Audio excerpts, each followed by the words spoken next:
হযরত আবু হুরায়রা রাদিয়াল্লাহু তাআলা আনহু থেকে বর্ণিত, নূরে পাইকর সকল নবীদের সর্দার দো জাহানের বাদশা নবী হুজুর নূর সাল্লাল্লাহু আলাইহি ওয়াসাল্লাম ইরশাদ করে বলেন, যে ব্যক্তি আমার উপর খালিস নিয়তে খালিস অন্তরে আমার উপর একবার দরুদ শরীফ পাঠ করবে, আল্লাহ তাআলা তার উপর 10টি রহমত নাজিল করে দিবেন, তার গুনাহের থেকে 10টি গুনাহ মাফ করে দিবেন, তার আমল নামায় 10টি সওয়াব লিপিবদ্ধ করে দিবেন।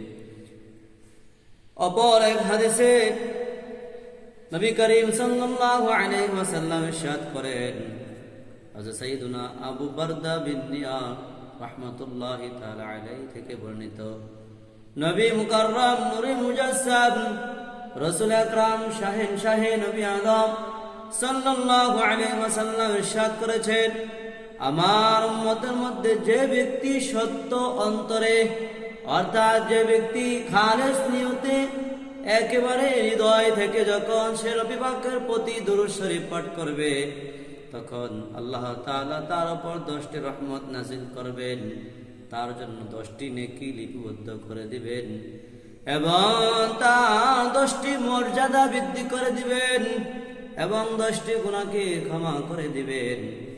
এই হাদিসকে উপলব্ধি করে বলেছেন হযরত সাইয়্যিদুনা আবু উমামা রাদিয়াল্লাহু তাআলা আনহু বলেন, নবী করিম রাউফুর রহিম রাসূল আমিন সাল্লাল্লাহু আলাইহি ওয়াসাল্লাম ইরশাদ করেছেন, প্রত্যেক জুমার দিন যে ব্যক্তি আমার উপর বেশি বেশি বেশি পরিমাণে দরুদ শরীফ পাঠ করবে, কাল কিয়ামত দিবসে সে আমার নিকটবর্তী থাকবে। সুবহানাল্লাহ।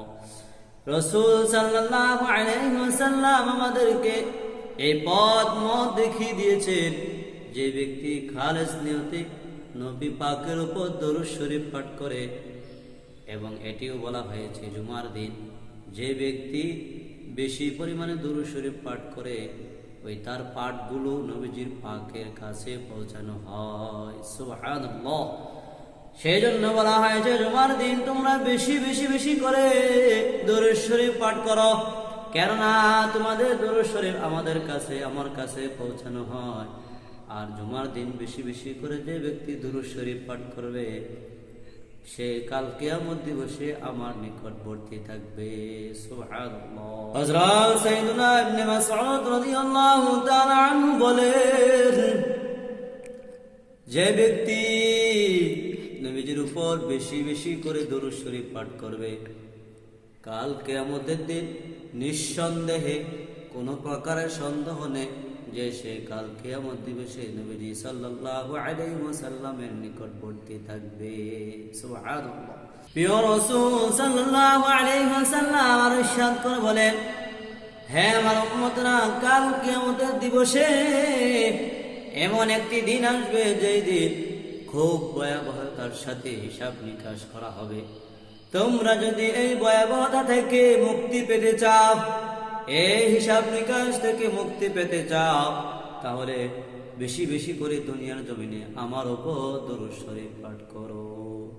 সুবহানাল্লাহ।